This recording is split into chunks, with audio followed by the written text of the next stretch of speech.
Okay, hi there and welcome to a macro video. This time we'll spend a few minutes looking at the issue of hidden unemployment. So officially, the labour force survey measure of unemployment in the UK has the jobless rate down at 3.8% of the labour force.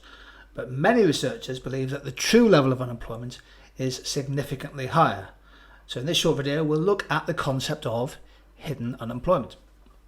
There's the official data for the UK, the unemployment rate for people aged 16 years and over, and you can see there's been a substantial fall in the unemployment rate since around 2012. Unemployment in the UK officially now less than 4% of the labour force.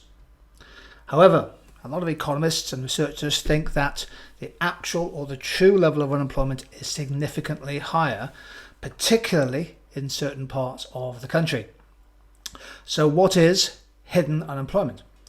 Well, it's best defined as the number of people who do not have a job, but who are not actually counted in government unemployment data. For example, perhaps people who have stopped looking for a job, or people who work less than they would actually want to. A new report from the Centre for Cities and the OECD, published in The Guardian in 2019, argued that the number of people who are hidden unemployed is significantly underestimated. True unemployment in the UK, according to this report, is much higher. Why might that be the case? Well, here are a few reasons.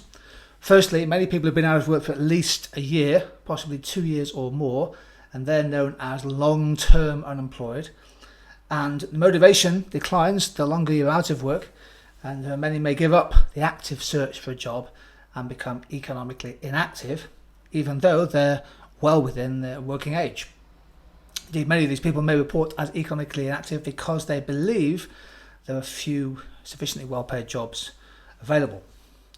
A large and growing number of people in the UK are sidelined onto long-term disability benefits, signed off perhaps with a chronic illness. A growing number of people are non-employed because they must care for an elderly relative.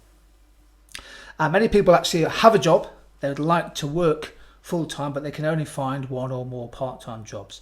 In that sense, they are underemployed. And we can add underemployment to the issue of hidden unemployment. There's certainly been a rise in self-employment, people on zero-hours contracts and people working for agencies. Many people who have a job are technically overqualified for the work they do. And again, this is another form of underemployment, which forms part of the issue of hidden unemployment. Economic inactivity is defined by the government as people who are not in a job, who have not been seeking work within the last month, and are unable to start a job within the next 2 weeks.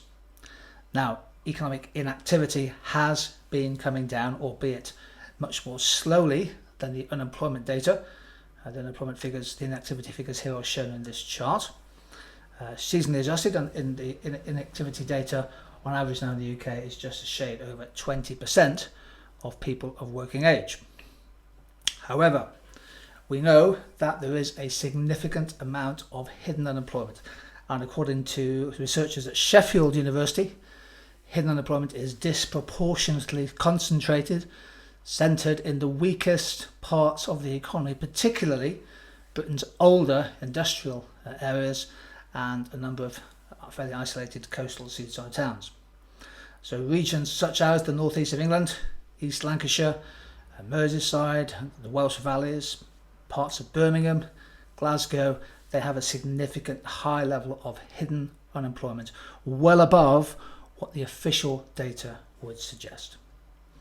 If we go back to the new report from the Centre for Cities and the OECD, here is some of their data. They found in 2019 that Liverpool had the highest rate of hidden unemployment, with just under 1 in 5 working age adults not in education and not in work, compared to 6% on official statistics. Sunderland, Dundee, Blackburn and Birmingham also well above. In contrast, cities such as Crawley in Sussex, Oxford and Exeter had much lower levels of estimated hidden unemployment. So this is a big issue. If you get a question on unemployment, you can always put as part of your evaluation that we also need to think about the accuracy of the data and the extent to which the official figures for joblessness tend to hide what's happening beneath the surface.